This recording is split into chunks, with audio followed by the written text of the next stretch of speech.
5 साल में ऐसे आईपीओ जहां पर भारी मुनाफा कमाया निवेशकों ने या शेयर का दाम बहुत ऊपर चला गया, उनकी भी बात कर रहा हूं मैं। और अब ऐसे कुछ नाम आपको बता दें, एवेन्यू सुपरमार्ट्स जिसका लिस्ट प्राइस 604 रुपये था, लेकिन 1300% से ज़्यादा का उस पर मुनाफा हो चुका है। 14 सितंबर के आंकड़े हैं। डिक्सन टेक्नोलॉजीज ये भी 1200% से ज़्यादा उछाल ले चुका है अपने लिस्ट प्राइस से अब तक। इंडियन रेलवे केटरिंग या IRCTC का स्टॉक जो 644 रुपये पर लिस्ट हुआ था, 1000% का इसमें मुनाफा मिला है। तो यहाँ पर क्या बात रही, क्यों मुनाफा हुआ? वो एक बेहतरीन कंपनी है जो कि बेहतरीन तरीके से चलाई जा रही है और अभी वो कंपनी छोटी है। जिस तरह से चलाई जा रही है उससे ये लगता है कि ये कंपनी अभी खाली अलग अलग शहरों में अगर जाती जाएगी और ये डीमार्ट के अपने सुपर स्टोर अगर सेटअप करती जाएगी तो बाज़ार का बहुत बड़ा भाग और जिस तरह के मार्जिन पे है ये। लेकिन अभी भी मुझे हैरानी है कि ये जिस दाम पे अभी भी ये शेयर बिक रहा है ये शायद बहुत ज़्यादा है। कुछ तो इसमें से सरकारी कंपनियां भी हैं धीरे।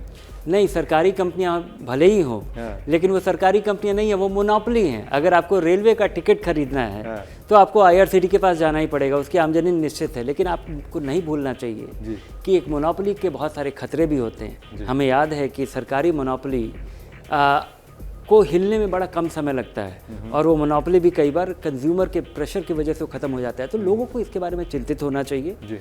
और लेकिन एक चीज़ जो कि नहीं भूलना चाहिए कि इन्हीं कंपनियों की वजह से दूसरे IPO में लोग उत्साहित होकर पैसा लगाएं। बिल्कुल, मैं यही पूछना चाह रहा था कि कहीं तो IPO में 1000 गुना पैसा बढ़ जा रहा है इसी उम्मीद में लोग, लेकिन कहीं डूब जा रहा है 195% नीचे। तो क्या करना है हमें IPO में? इससे आपको सबक लेना चाहिए कि जब तक कंपनी मुनाफा नहीं कमाए या उसके मुनाफे के बारे में आपको उम्मीद पक्की नहीं हो और उसके कारण आपको नहीं पता हो, क्योंकि ये सारे प्रॉफिटेबल IPOs की कहानी एक ही है।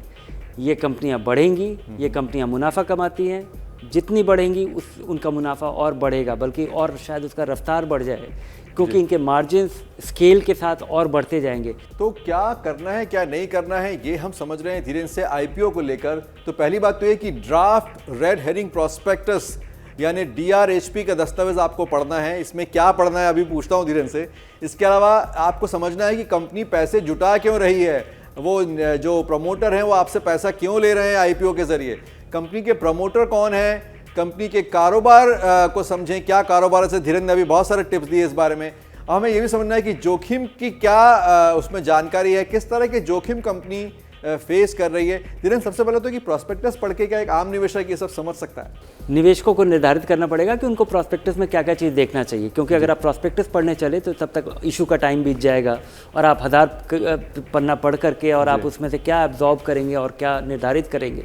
इसलिए आप पहले निर्धारित करिए कि आपको कंपनी में देखना क्या है और क्या चीज़ होगी तो आप कंपनी में ज़रूर पैसा लगाएंगे, क्या चीज़ अगर होगी तो आप कंपनी में कभी पैसा नहीं लगाएंगे।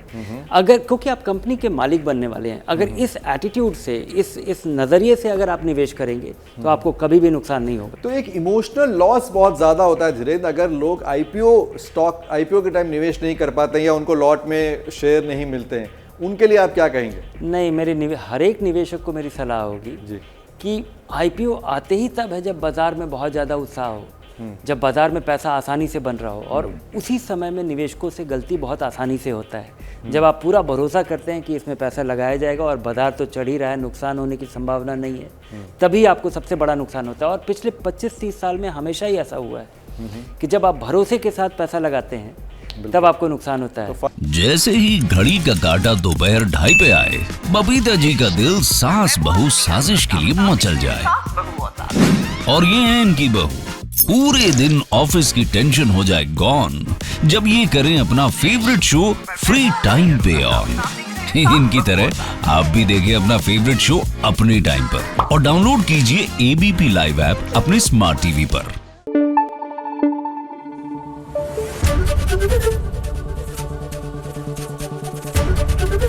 ABP न्यूज आपको रखे आगे।